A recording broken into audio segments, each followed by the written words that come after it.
Welcome. In this video, I'll show you how to cancel a trip here on Uber. All right, if you find this video helpful, please leave a like and subscribe to the channel for more such tutorials. So first up, go ahead and open up the Uber app.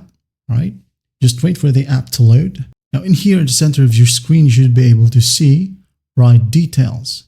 Now just tap on it and then simply tap the three dots next to the requested address. Now once done, you can just go ahead and tap on cancel ride. After that, there will be a drop down that will let you select a reason why you wanted to cancel your ride.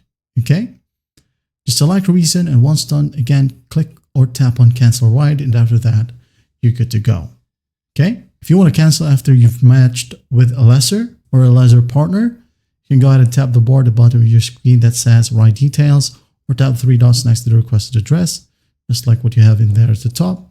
Tap on cancel ride and then tap on reason, then just cancel ride. It says here, a cancellation fee may apply if you cancel after you've matched with a lesser partner. Okay, do keep that in mind. And that's basically it. Well, I hope this video helps, and I'll see you in the next one.